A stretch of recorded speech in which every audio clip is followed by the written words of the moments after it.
SDG number 9, Industry, Innovation and Infrastructure. Population using the Internet. The definition of this indicator is using the Internet within the last 3 months, whether from a fixed or mobile network, aiming for 100% of the world population to use the Internet by 2030. Since the era of COVID-19, life has accelerated into the digital sphere. The path out of such a setback as the pandemic is to orient society and the economy around a green and digital transformation. As of 2021, an estimated 4.9 billion people, or 63% of the world population, are using the Internet, a growth from 3 billion, or 41% in 2015. Of the Internet users in 2021, 92% accessed from a mobile device, which is encouraging for rural areas in developing countries. But as we'll see from the index scores, the developed countries have a clear lead over developing countries. China has the most Internet users, totaling 1.01 billion, or 71% of the population, followed by India with 833 million, or 61% of the population, thus scoring red for this indicator, then the US with 312 million and 95%. The common thread of red scores in the 2022 scores are the least developed countries, small island developing states, states in conflict or post-conflict, and landlocked developing countries. A couple of middle-income countries are ciphers with red scores, that is, the Philippines and some Central American countries. Reasons why each of these countries have such low internet usage include cost, availability of service, lack of information and communication technology infrastructure, censorship, predominance of English on the internet, and a dearth of users for the internet in the local tongue. There's little question in 2022, to be without the internet in the developed world feels on par with the electricity going out. Life halts. In developing country situations, foreign aid is needed to broach the digital divide. This is the path to achieving this indicator's long-term objective of the whole world population using the internet. In summary, for OECD country readers, affirm your annual commitment to give 0.7% of your gross income as aid, aiming for all to have internet access by 2030.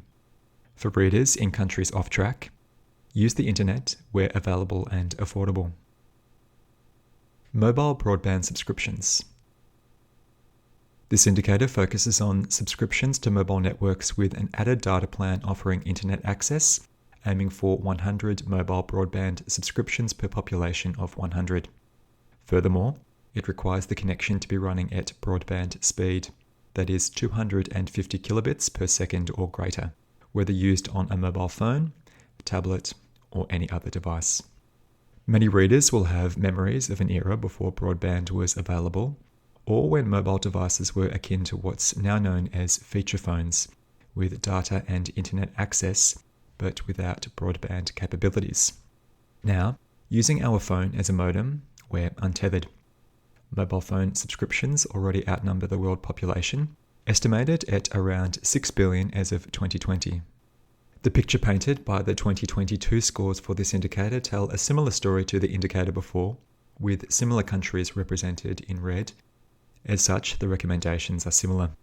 The foreign aid of readers must aid the shortfall of financing to develop cellular network infrastructure. Bringing people out of poverty allows them to afford whatever cost a subscription might entail, and with it the wonders of global connectivity, as well as some of the drawbacks, as we all experience in different guises of life online. But for the least developed countries, a mobile subscription can mean remote access to education, health, and myriad social services, as well as e-commerce. It unleashes the unlimited possibilities the internet affords all those who use it, to connect at broadband speeds, on a mobile device, also mitigates the need for fixed landlines, as the installation of electrical or telephone lines in remote spaces is still non-existent in some areas. Thus, for our DAC member country readers, we already know the recommendation on behalf of our developing counterparts. For those in countries off track for this indicator with the means to afford a mobile broadband subscription, it's as simple as subscribing to the mobile network operator of your choice. In summary, for OECD country readers, affirm your annual commitment to give 0.7% of your gross income as aid, aiming for mobile subscriptions for all by 2030. For readers in countries off track, get a mobile broadband subscription. Logistics Performance Index. Quality of trade and transport-related infrastructure. This indicator measures a country's quality of trade, logistics, and transport infrastructure. For example, ports, roads, railroads, and IT. 1 is the worst score and 5 the best, aiming for a 2030 score of 3.8. To give an idea of what 3.8 looks like, using 2018 Logistics Performance Index scores, the US scores 4.05 and China 3.75. Germany is the top ranked with a score of 4.20. The World Logistics Performance Index score is 2.72 in 2018. Logistical systems like roads, ports, and railroads need large investments of capital, often on the scale of billions of dollars. There's almost nothing an individual can do to affect change at their level for this indicator.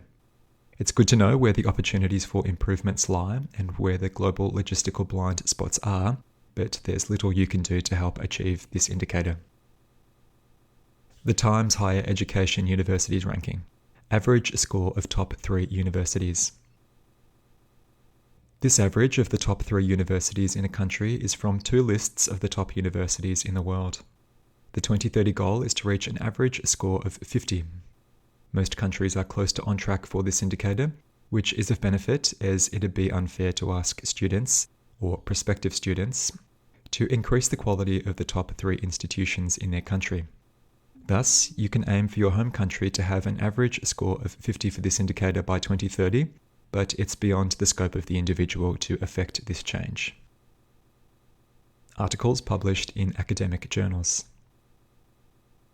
This indicator counts the articles cited in journals in the past 3 years, attributing the country based on the location of the institution of the work. The aim by 2030 is for 1.2 scientific and technical journal articles per 1,000 population. China had the highest number of scientific and technical journal articles for 2020, but per capita scores yellow for this indicator, with Switzerland topping the list with 5.5 journal articles per 1,000 population. This requires the infrastructure of a country's educational system to foster students from early development, with a good foundation in STEM subjects into tertiary education. This allows for higher education at a postgraduate level, allowing for publication in journal articles. We can only hope to ask readers in countries off track to consider the commitment to join the ranks to publish scientific articles. Another more lateral solution could be academics from OECD countries migrating their careers, contributing to the stock of expertise and contribution of journal articles. Then, knowledge will accrete in developing countries, much as doctors from the West bring their expertise to assist in developed countries. In summary, for readers in countries off track, consider publishing in an academic journal. Expenditure on research and development.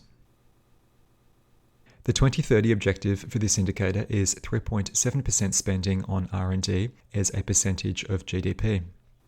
The 2030 world average is 2.63%, a total of US $1.7 trillion, up a little further than the earliest data point of 1.9 in 1996.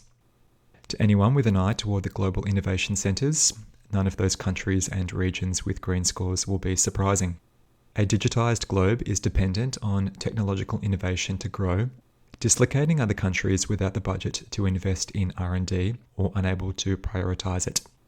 My suggestion to adapt this indicator to the level of the individual is left of centre. Based on the top 10 companies by spending on R&D, aim to spend the target of 3.7% of your annual income on the products of these companies. Most of these companies are the most valuable in the world, and for income inequality reasons explored in the next chapter, I advocate refraining from giving them your custom. My suggestion is to spend on used goods purchased by someone else before you. I'll list those companies below at the time of writing in 2021. For later years, check online for the top R&D spending companies for the given year. Number 1, Amazon. Number 2, Alphabet or Google. Number 3, Huawei. Number 4, Microsoft. Number 5 are Apple and Samsung. Number 6, Meta or Facebook. Number 7, Volkswagen. number 8, Intel, and number 9, Roche. For the above, if you're buying a service, you're paying them direct. I'm suggesting buying used hardware, for example, phones, computers, even components like an Intel CPU as part of a new PC. Computer stores can assemble these for you at little cost. At the forefront of my thinking for this indicator, given the digital era we live in, is Moore's Law, the principle coined by Gordon Moore, co-founder of Intel, whereby the number of semiconducting transistors fitting on an integrated circuit doubles every 2 years. By this principle, it pays for all to observe it, noting the opportunity to upgrade every couple of years by using second-hand goods. We each have an opportunity to continue to harness the pace of innovation and can enjoy the amazing concentration of capital the above companies have to inject into R&D spending. Of course, if everybody did this, would there be a primary market for the above companies? We'll worry about it when it happens. In summary, for readers in countries off track, annually spend 3.7% of your gross income on used technology from the top R&D spending companies. Researchers. By the definition of this indicator, researchers are professionals involved in the creation of new knowledge, products, processes, methods, systems, and management of such projects. The 2030 aim is for 15.6 researchers per employed 1,000 population, from an OECD total of 8.8 in 2018, up from 8.3 in 2015, and increased from 6.0 at the turn of the millennium. As of 2020, the highest in the OECD is Korea, with 16.6 researchers per 1,000 employed population. The countries scoring red are the middle-income OECD countries, as well as Italy, Slovakia, Latvia, and Lithuania. The most obvious candidate for OECD citizens to achieve this indicator by 2030 is to become a researcher. Rather than needing everybody to drop everything to become a researcher, we only need 15.6 per 1,000 employed population. Do you think you may have a calling for furthering the knowledge base of technology and engaging in applied and pure science? Consider it if your country is one of the countries off track for the indicator. Research can be outside the STEM disciplines. You could pursue research in the arts, humanities, and social sciences. In summary, for readers in countries off track, consider becoming a researcher in academia or science. Triadic patent families filed. Triadic patent families are patents for the same invention or other type of intellectual property filed in 3 of the major patent offices, that is, the European Patent Office, the Japan Patent Office, and the US Patent and Trademark Office. The aim is 115 patents per million population, only requiring a handful of us to invent anything worthy of filing across these 3 patent offices. If you live in an OECD country off track and fancy yourself an inventor, or have intellectual property you believe may be patentable, consider applying as a means of fostering innovation on behalf of your country. In summary, for readers in countries off track, consider filing a triadic patent family. Gap in internet access by income.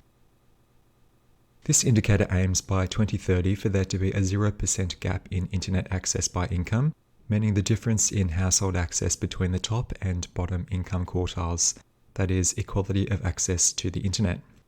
This indicator seeks to bridge the specific facet of the digital divide relating to internet access, whereas the digital divide can relate to information and communication technologies, also known as ICTs, without an internet connection. Advances in internet technology hurtle toward the lightning-quick progression of artificial intelligence and the Internet of Things. Socioeconomic reasons are a hurdle for internet access, which we must address when gaps present themselves, rather than dislocating individuals from societies and economies oriented toward life connected to the internet. Accessibility, in the parlance of disability, may pose a barrier to accessing computers and the internet alike, which we need to address alongside the income disparities explored in this indicator, alongside a gender digital divide wherever it presents itself. Rather than needing a traditional desktop PC to access the internet, most smartphone and tablet operating systems are very intuitive, able to be navigated by toddlers. So how do we remedy this in the countries off track from the 2030 aim of closing the gap on access to the internet between the top and bottom income quartiles? In tune with similar indicators relating to inequality, we should weigh the burden toward the more powerful party to attempt to compensate for its less powerful counterpart. Besides income being the variable affecting internet access, other factors include education level as well as age. Elderly populations in these countries fall within the digital divide, as well as the elderly who are less educated. In summary, for readers in countries off track in the lowest income quartile, get household internet access and aim to close the gap in internet access by income by 2030. For readers in countries off track in the lowest income quartile, get household internet access, aiming to close the gap in internet access by income by 2030. Female share of graduates from STEM fields at the tertiary level. This indicator aims for gender parity of graduates in STEM fields, that is science, technology, engineering and mathematics, at the tertiary level by 2030. Discrimination based on gender for women has maligned STEM, an example of occupational segregation. Tertiary institutions offering STEM courses could mandate quotas adhering to gender parity, but such larger scale options are outside our purview. For women in countries off track for the indicator, enroll in a tertiary level STEM course and be on course to graduate by 2030, although this is placing the burden of responsibility on the maligned person. Therefore, compatriots of women considering STEM courses should encourage women, even giving preference for them to do so above non-STEM fields. Mentalities may heretofore have held people back from encouraging women to partake in STEM fields, but this needs to change, otherwise half the population is absent from this vital field. In summary, for readers in countries off track, for women, consider completing a STEM tertiary program, and for men, encourage the women in your life to consider completing a STEM tertiary program, aiming for gender equality in tertiary STEM graduates by 2030.